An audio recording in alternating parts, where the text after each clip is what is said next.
Then was that a boom? I didn't get the Heard one of the fans in the TikTok yesterday. I think it's important that we talk about this Fredrick Douglas stuff. Um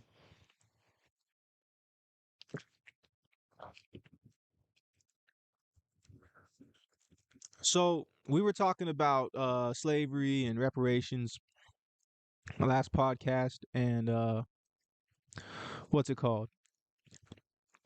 We were talking about um someone mentioned if Frederick Douglass asked for reparations. So let's find out. Did Frederick Douglass ask for reparations? Which I'm in favor of reparations. I don't know how y'all feel about that. Let's see.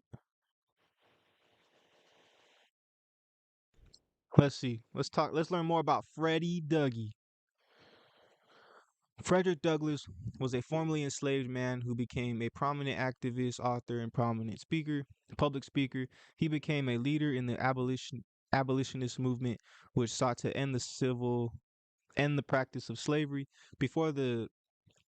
Before and during the Civil War, after that conflict and the Emancipation Proclamation of 1862, he continued to push for equality and human rights until his death in 1895. That's a long time, man. Shout out. Douglas, 1845 autobiography narrative of the life of Frederick Douglass, an American slave, um, described his time as an enslaved worker in Maryland. It was one of 5 autobiographies he penned, along with dozens of noteworthy speeches, despite receiving minimal formal education. An advocate for women's rights, specifically the right for women to vote, Douglas' legacy is an author literally gone. He's sort of blah blah. Who was Frederick Douglass?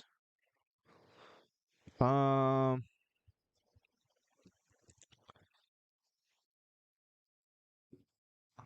I guess I'm trying to figure it out for the homie, just to in good faith, try to figure this out.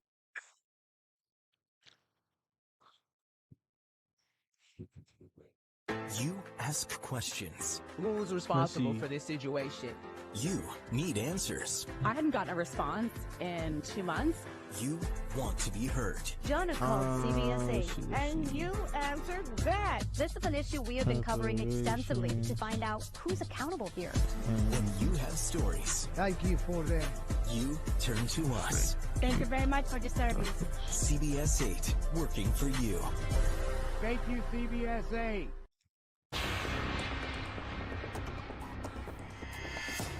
Americans from all over the country are flooding into the new territories on the frontier.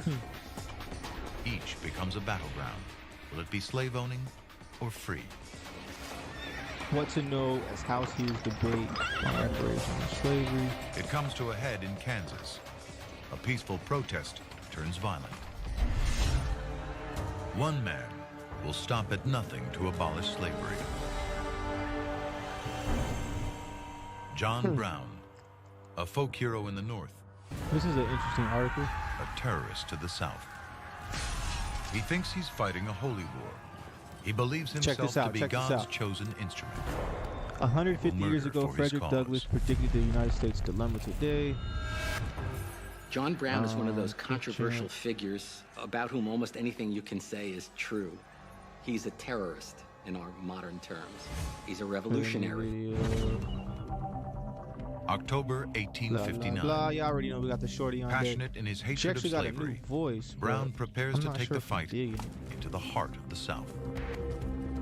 I am not His sure if plan I'm digging it to yet, capture the Phil. federal arsenal at Harper's Ferry, Virginia. The biggest collection of weapons in the South. 20,000 rifles, muskets, and pistols, worth almost $7 million today. The United States wants is to more arm politically Southern divided slaves, now than at any lead a time since slave the rebellion. 19th century. So serious and entrenched is the fault He's line fighting running across the alongside his country 5 that sons, pundits all of them willing to die for their cause. What the heck?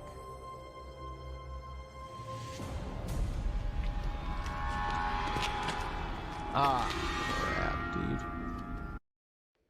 My bad, y'all. That was probably running for like the past 20 minutes. My bad, y'all.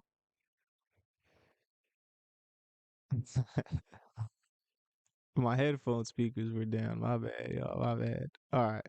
Let's see. What's Jenny multilingual V2?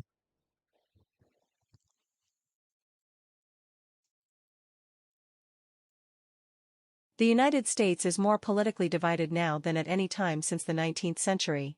So serious and entrenched is the fault line running across the country that pundits regularly ask whether the nation is heading towards civil war.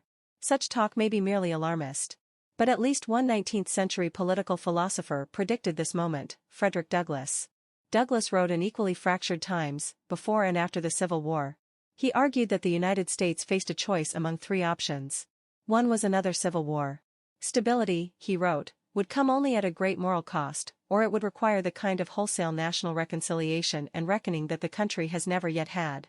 An existential struggle. Douglas wrote within the same Republican political tradition that informed the framers of the U.S. Constitution and continues to shape American political culture. It assumes an ideal of free and equal citizens united around a vision of the common good on which they construct law and public policy. A functioning republic of this kind requires two conditions currently missing. Citizens must both see other citizens as legitimate and be committed to an ideal of civic virtue. This includes abiding by agreed norms of dialogue to resolve differences. It's interesting. It sounded like he hinted at it right here. Or it would require the kind of wholesale national reconciliation and that the country had never yet had. That kind of sounds like reparations, bruh. Um, in his autobiography, The Life and Times of Frederick Douglass, he wrote that the citizens were divided into two opposing camps, um, both of which viewed themselves as committed to freedom and justice, and and as heirs to the nation's founding ideals, while their opponents had betrayed these values and were threatening freedom and justice.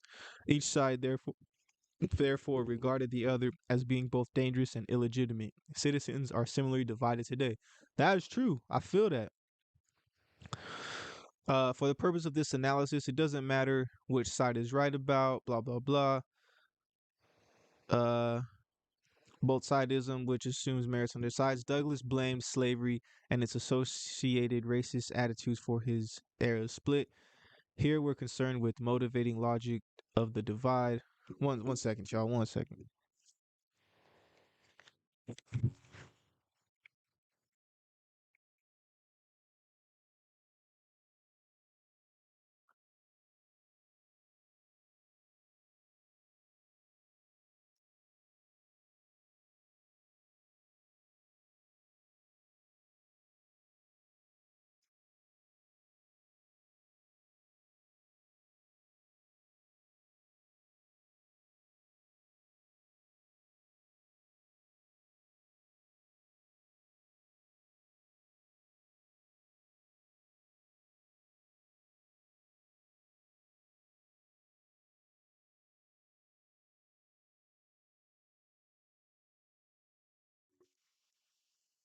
All right, all right.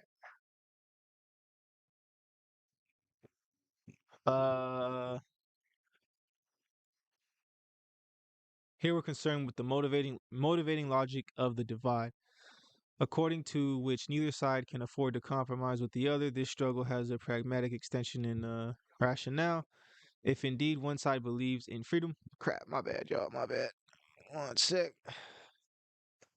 Let me make sure I didn't just ruin the vibe. We still good up in here. We're still good in the hood, y'all. All right, cool, cool. If indeed one side if indeed one side believes in freedom and the other in authoritarian control, these two factions cannot coexist in a stable or viable society. Basically, each outlook has a fundamentally expressionist character. It doesn't really talk about each side therefore must work diligently and relentlessly to undermine each other. Douglas puts this in stark terms for the post-civil war period characterizing to slavery. Liberty must either cut the throat of slavery or slavery would cut the throat of liberty, he told a convention. I mean, he said right here, I would have to mark it right here.